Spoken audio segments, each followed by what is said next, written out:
Catus Maximus here. This is Harbor Freight's second most powerful corded electric drill. They've kind of relegated their corded drill line, which is selling less and makes less profit than their cordless drills. So they have full duplicates in the cordless lines of Bauer and Hercules, but the Hercules they just reserve for the bigger concrete rotary hammer drills, but all the half-inch drills, or either some of the leftover Chicago Electrics or these Bauers. They have a huge right angle drill. It's a copy of the Milwaukee Super Hog I did a video about a while ago. That's by far their most powerful drill, and it's actually the most powerful drill, corded drill Harbor Freight's ever had.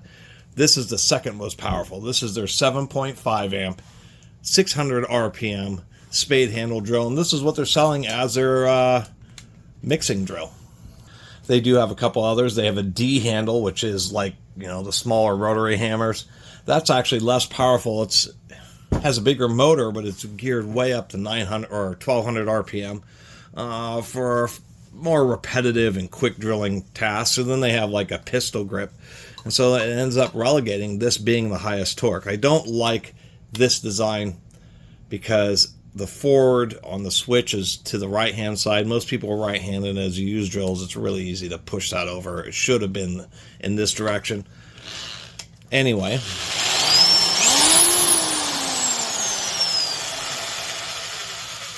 Definitely sounds like it has a pretty stout motor in it, although the gears don't sound super smooth.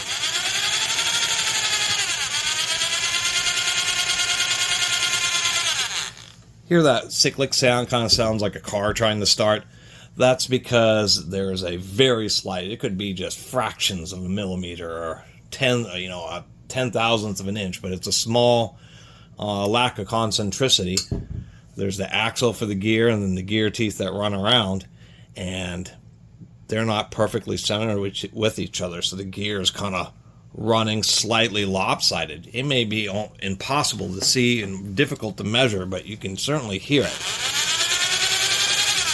It's not the worst, but it shows that it's a, cheaper drill, and that's what it is. This thing is normally $65, so they have their three basic Bauer half-inch drills. You have the $45 unit, the 50 pistol grip, $55 D handle, the $65 mixing drill, this one, and then the big expensive like $170 right angle drill. Picked this up actually at a Habitat for Humanity. These do go on sale. There is often sales, especially on the Inside Track Club for the Bauer, and sometimes this thing can go for pretty cheap, like $50 or $45 or something. And that's what it looks like this one was used for, is to do a little bit of a remodel, a little bit of mud mixing, and then they ended up donating it. And then I pick it up for $25 just to make a video about. Anyway, let's take a little look inside. I do appreciate that the front handle can be moved in one of three positions, at the top or either side. And I will give them credit, they probably had enough experience on all their other old Chicago Electric drills of complaint after complaint and return after return of stripped out head thread handle screws that they're really big. They're like totally outsized for a drill like this. This is a huge, like 12 millimeter or like half-inch bolt. It's kind of oddly disproportionate.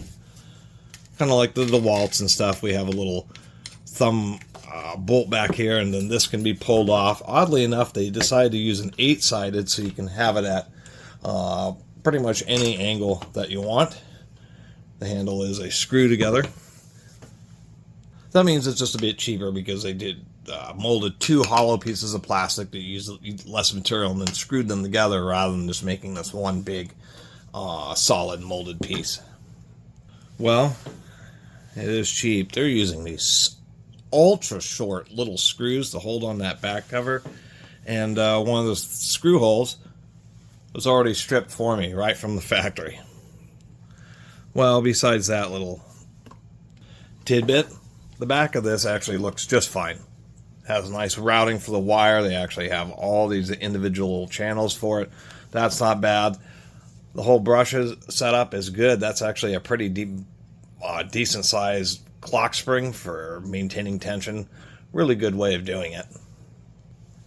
These are Personally, I think they're better than the linear coils just because it separates the spring further distance from the brush. Brushes get hot, and it'll prevent the heat from affecting the spring. Nice brass guide. We have like a little fiberglass circuit board style material held in with 2 screws and a direct wire, actual copper wire going to the brush, so good conductivity.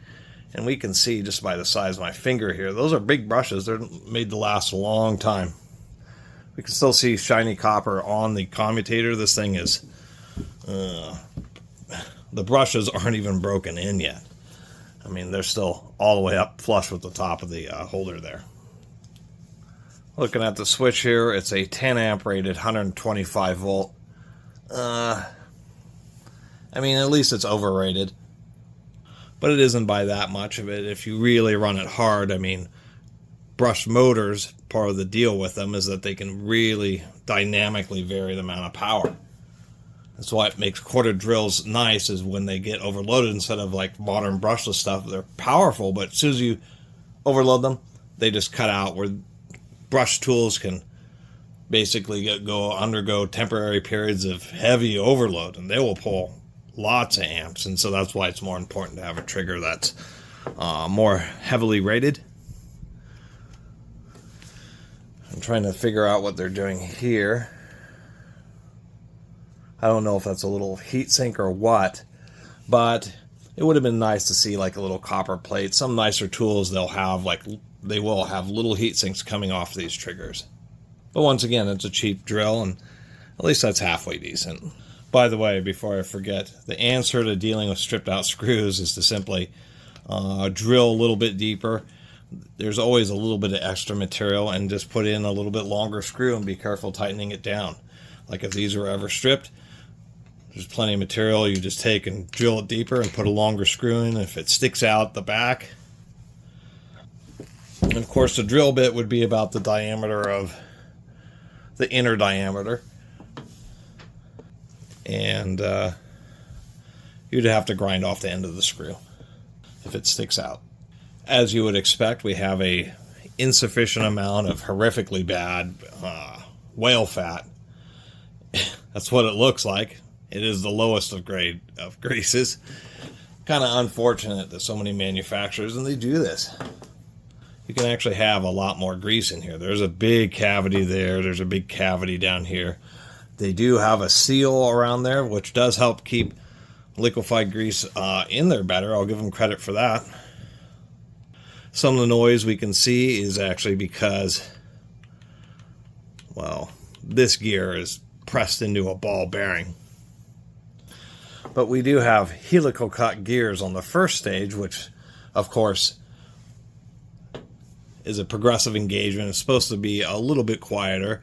And then they're just using straight cut on the second stage, where it's a little bit, it's lower speed, but in this case they may not have had the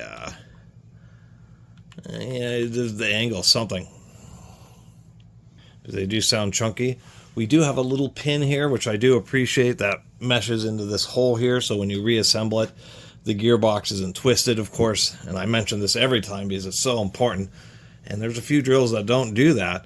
But if the front case is twisted, then these gears move out of position, end up getting it bent at an angle, and it causes one corner of the teeth to start biting into the motor, and it ends up being this one concentrated spot of wear that can just grind them down real quick.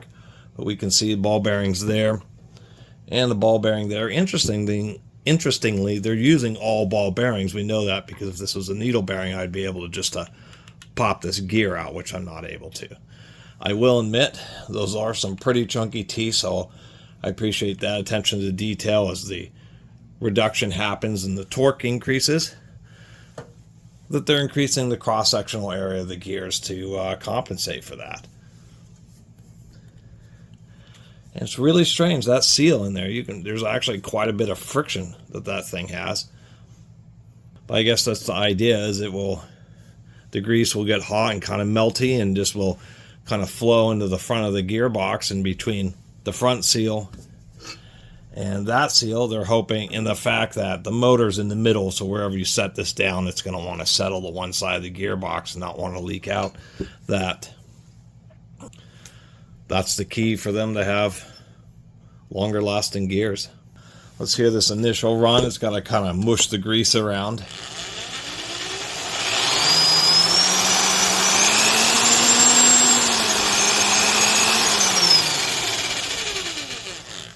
It did help a bit.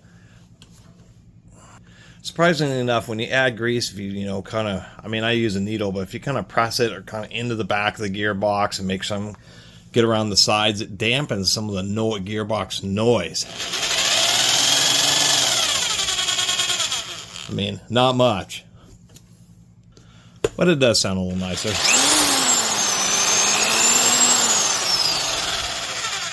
Definitely had some decent sized gears. Let's see how it sounds. This should be right up its alley, and we've seen cordless drills run this bit, although albeit they have to be pretty decent. And this is a 50 millimeter or 2-inch self feed bit. It's not a Forstner bit. This is made to drill lots of holes, but it removes and generates huge amounts of chips. Much better than a hole saw in many situations when you need to make large holes, because it's actually removing the material. They're just not anywhere near as accurate as a hole saw, and they can wander if you angle the drill, so you got to be careful. But anyway, should be no problem here.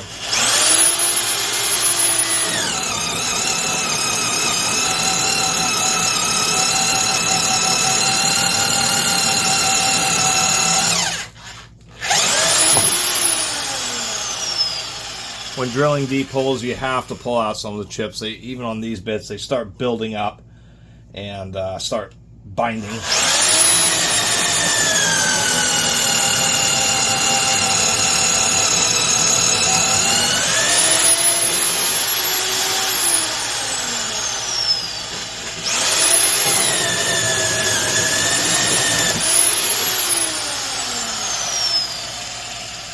That actually sounded just fine right up this alley, or up this drill's alley, and that's what you expect. 600 RPM, basically a 1 horsepower motor. You would expect that. The big Milwaukee and once again the wall spade handle drills, they have a variety of them, but the most common ones I'm trying to spit out are 450 RPM with like a 7 amp motor, and those really are super duty. This, and once again Milwaukee and stuff, make 600 RPM ones, and for $65 I would buy a used Milwaukee 1660 or DW131 or something like that, an old hoe hog. But if you can get this on sale, new, $50, it's actually not that bad. It would give you $50 worth of work out of it, and it does have a decent amount of power. It has enough power. It wasn't bogging down that much. That was just about a natural amount of slow down for the resistance. This would certainly do 2 9/16 self-feed bits for like standard sink drains. Actually, the issue is that this side handle actually is a little bit short. If you are running larger bits or doing hardwoods, you will definitely feel some kick. You do want to make sure you have this kind of well secured, and it might have been nicer if this handle had like another couple inches on it. I will have to admit that. It actually is a pretty stout drill. Self-feed bits, how else are you going to drill a 2-inch hole through 3.5 inches of wood through a 4x4 that quickly? So not a lot else to say. There's Harbor Freight Bauer's second most powerful Harbor Freight Bauer. I guess it is a Harbor Freight Bauer. But Harbor Freight's second most powerful corded electric drill. It would be kind of nice for them to... the Hercules, they are pushing you towards a cordless line if you want one of their powerful half-inch drills. And I think that this is pretty engineered, and, to tell you the truth, some of the deficiencies, like a really cheap chuck, a power cord that's about 4 or 5 feet long, extremely short, surprisingly enough, and the half-inch spindle. You just have to be careful of that, because it's a mixing drill. You can have these long, paint mixing paddles, cement mixing paddles, that type of stuff. And they're really long. They put a whole bunch of stress on the spindle. So that's one thing I'd really worry about is eventually ending up bending the spindle. But having both ball bearings on the front and rear, I mean, it has a lot of things going for it. I think the reason I was thinking about why they have this automotive style seal is because of the mixing. They were really worried about grit getting in there and ruining this front bearing. Even though I think only the Bauer only has like 90-day warranties or something if you don't get the extended. But I think they were really more worried about grit getting in there rather than trying to keep the grease in the gearbox. But maybe it's either or both. I did like that design with the gasket and once again the seal. So hopefully the gears ought to last a little longer. And it did have big, long brushes for extended periods of mixing. And realistically, I mean, for the power and the all ball bearing, and it's a good price. I would have rather seen it be like $80 and had like a much nicer chuck on it and a longer cord. But those are things that if you're really into it and it works out for you, you can always replace yourself. And I will give them credit. They actually have 2 flats right there on the spindle. You can put a cone wrench or a thin wrench in there or grind down a box wrench. It looks like that's probably a 14 millimeters across the flats. And you can actually get a wrench in there to be able to remove the chuck a little bit easier. So I like seeing that as well.